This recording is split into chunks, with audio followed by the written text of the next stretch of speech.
Hi friends, எல்லாருக்கும் வணக்கம். Welcome to Keethu cooks. இன்னைக்கு நம்ம ஒரு ஃபாஸ்ட் ஃபுட் ஐட்டம் தான் பார்க்க போறோம்.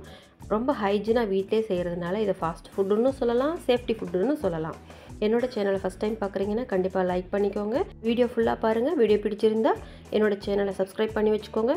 உங்க ஃப்ரெண்ட்ஸ் அண்ட் ரிலேட்டிவ்ஸ்க்கு ஷேர் பண்ணுங்க. கூடவே இருக்க பெல் ஐகான்ல ஆல் ஆப்ஷனை கிளிக் பண்ணி வச்சுக்கோங்க. நோட்டிஃபிகேஷனில் என்னோட வீடியோ உங்களை தேடி வந்து சேரும். வாங்க இப்போ ரெசிபிக்குள்ளே போகலாம். மேக்ரோனி ஒரு 1/4 கிலோ அளவுக்கு பேக்கெட் நான் எடுத்திருக்கேன். ஃபர்ஸ்ட் ஒரு பாத்திரத்தில் சுடு தண்ணி வச்சுக்கலாம். அந்த சுடு தண்ணியில் 1 ஸ்பூன் அளவுக்கு கல் உப்பு போட்டுக்கலாம். 1 ஸ்பூன் அளவுக்கு குக்கிங் ஆயில் விட்டுக்கலாம். இது கொதித்து வரும்போது நம்ம பேக்கெட்டில் இருக்கிற மேக்ரோனியை அதில் சேர்த்துக்கலாம். நம்ம எப்பயுமே மக்ரூனியை டைரெக்டாக செய்யாமல் இந்த மாதிரி சுடுதண்ணில் போட்டுட்டு செய்யும்போது அது மேலுள்ள மெழுகு சார்ந்த பொருட்களெல்லாம் நம்ம உடம்புக்கு வயிற்றுக்கு ஆகாது, அதெல்லாம் ரிமூவ் ஆகிடும். அந்த மெழுகெல்லாம் இல்லாமல் இருந்ததுன்னா நம்ம வயிற்றுக்கு சுகமாக இருக்கும். ஆனால் கடைகளில் பார்த்திங்கன்னா இந்த மாதிரி செய்கிறது ரொம்ப ரேருங்க. ஒரு சில கடைகளில் செய்யலாம், பட் எல்லா கடையிலையும் இப்படி பண்ணுவாங்களான்னு தெரியல. ஒரு 2 மினிட்ஸ் அளவுக்கு கொதிக்க வச்சுட்டு நம்ம எடுத்துகிட்டு அதை ஸ்ட்ரெயின் பண்ணிக்கணும். இந்த வாட்டரில் இருக்கிற அந்த மெழுகெல்லாமே நமக்கு வெளியில் போயிடுச்சுன்னா வயிற்றில் எந்த தொந்தரவும் வராது. எப்போயாவது அக்கேஷனலாக தான் நம்ம இந்த மாதிரி ஃபுட்டு செய்ய போகிறோம். குழந்தைங்களுக்கு பிடிக்கும். நம்ம ரெகுலராக பண்ண போகிறது கிடையாது. இப்போது அந்த சுடுதண்ணில் இருக்கிற அந்த மக்ரூனியை ஒரு ஃபில்டர் வச்சு நம்ம வடிகட்டி எடுத்துட்டு மறுபடியும் பச்சை தண்ணியில் எந்த அளவுக்கு இது முழுகுமோ அந்த அளவுக்கு பச்சை தண்ணியை எடுத்துட்டு அதுலேயும் நம்ம போட்டுட்டு கிளறி விட்டுட்டு அதுக்கப்புறம் இதையும் நம்ம ஸ்ட்ரெயின் பண்ணி எடுத்து வச்சுக்கலாம், வடிகட்டி எடுத்து வச்சுக்கலாம். அப்புறம் டைரெக்டாக நம்ம ரெசிபிக்கு போயிடலாம். ஸோ சிம்பிள் ரெசிபிங்க, 10 நிமிஷம் கூட ஆகாது, நமக்கு ஃபாஸ்ட்டாக ரெடி பண்ணிடலாம். அதுக்கு பேர் தான் ஃபாஸ்ட் ஃபுட். வாங்க இப்போ ரெசிபி செய்கிறதுக்கு போயிடலாம். இப்போது இந்த மக்ரூனி பார்த்திங்கன்னா நம்ம ஒரு 15 டேஸ் ஒன்ஸ் பரோட்டா இந்த மாதிரிலாம் ஐட்டம் சாப்பிடுவோம் இல்லையா, அதே மெட்டீரியலில் தாங்க இதுவும் செய்கிறாங்க. ஸோ நமக்கு அடிக்கடி சாப்பிடாமல் எப்போயாவது அக்கேஷன்லாம் சாப்பிட்டுக்கலாம்.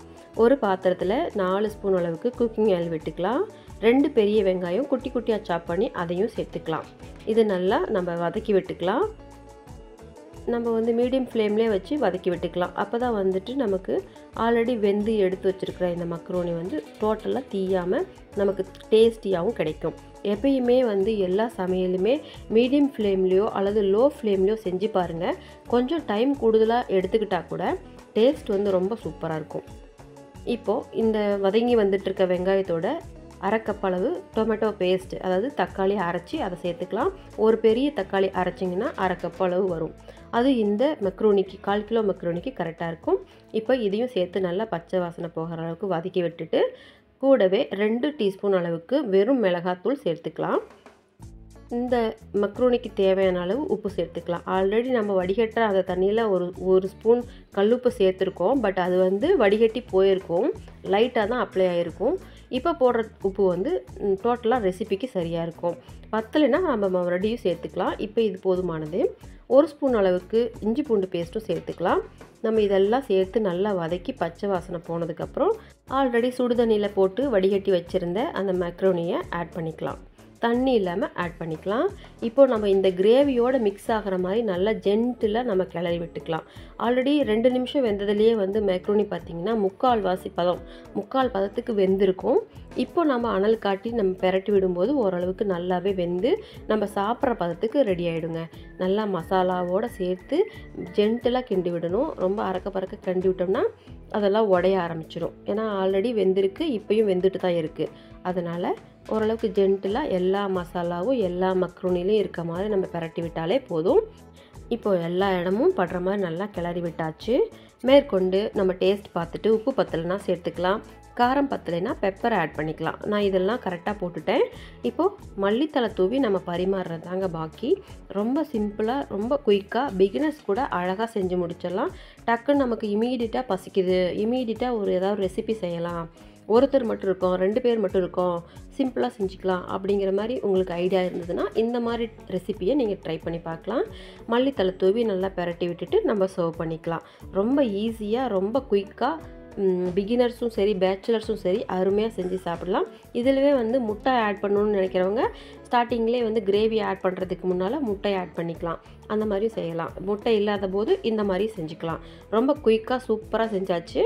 இது எப்போயாவது ஒரு தடவை சாப்பிட்டுக்கோங்க, அடிக்கடி சாப்பிட வேண்டாம். இந்த ரெசிபி ஃபுல்லாக பார்த்த எல்லா நண்பர்களுக்கும் ரொம்ப நன்றி. வீடியோ பிடிச்சிருந்தால் கண்டிப்பாக உங்கள் ஃப்ரெண்ட்ஸ் அண்ட் ரிலேட்டிவ்ஸ்க்கு ஷேர் பண்ணுங்கள். கண்டிப்பாக மறக்காமல் வீடியோ பிடிச்சிருந்ததுன்னா என்னோட கீத்து குக்ஸ் சேனலை சப்ஸ்கிரைப் பண்ணி வச்சுக்கோங்க.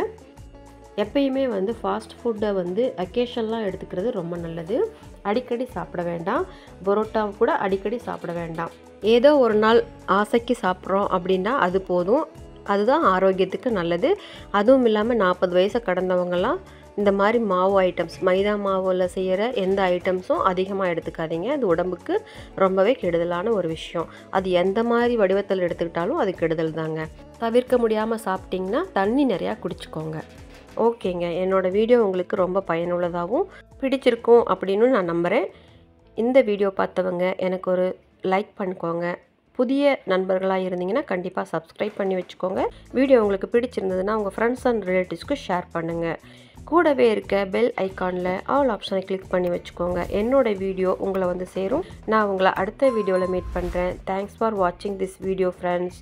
Thank you, bye and take care friends.